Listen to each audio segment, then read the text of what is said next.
Assalamualaikum warahmatullahi wabarakatuh. Tidak ada seorang manusia pun di alam dunia ini melainkan dia mendapatkan cobaan, khususnya orang-orang yang beriman. Allah menggambarkan dalam surah Al-Ankabut, Alif Lam Mim. Apakah manusia itu mengira bahwa mereka dibiarkan saja mengatakan, kami telah beriman, sedang mereka tidak diuji lagi? Dan sesungguhnya kami telah menguji orang-orang yang sebelum mereka, maka sesungguhnya Allah mengetahui orang-orang yang benar, dan sesungguhnya Dia mengetahui orang-orang yang dusta. Surah Al-Ankabut ayat 1 hingga 3. Dan selain orang-orang beriman sangat panik menghadapi cobaan, mereka hidup dalam kegelisahan, keguncangan jiwa, dan ketegangan yang berkepanjangan.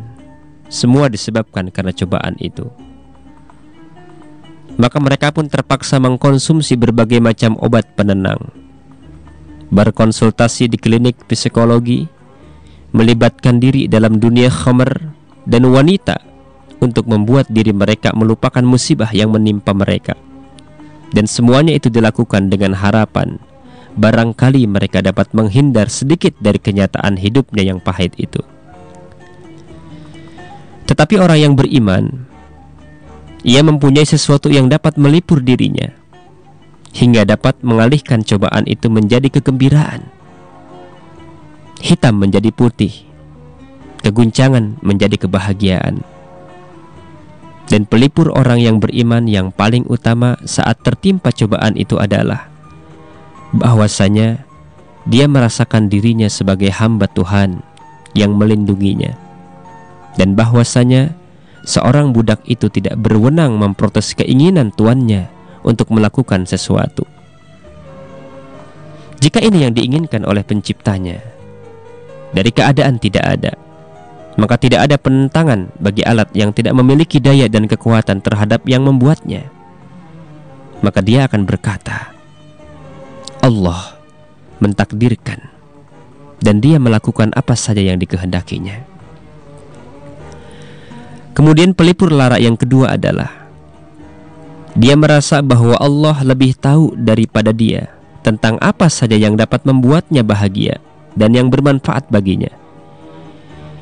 Jika Allah telah mentakdirkan sesuatu, maka tidak diragukan lagi bahwa sesuatu itu demi kemaslahatannya, walaupun tampak pada zahirnya tidak demikian.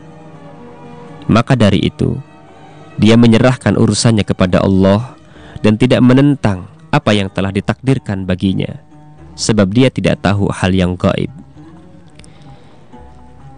Kemudian pelipur lara yang ketiga adalah dia merasa bahwa dirinya akan mendapatkan pahala atas cobaan yang sedang menimpanya, dan ia merupakan salah satu pintu penghapusan dosa-dosa, serta merupakan bentuk kasih sayang dari Allah untuk meringankan dosa kita yang banyak dengan berbagai cobaan ini.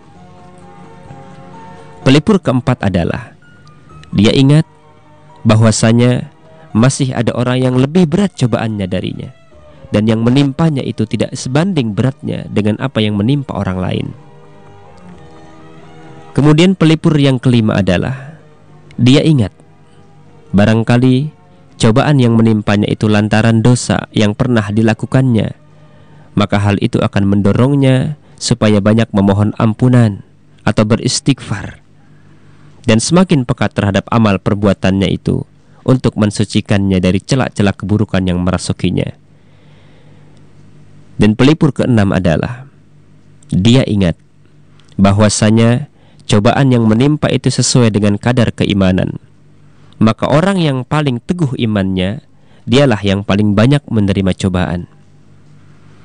Barangkali apa yang menimpanya itu merupakan suatu bentuk kabar gembira tentang bersemayamnya keimanan di dalam hatinya.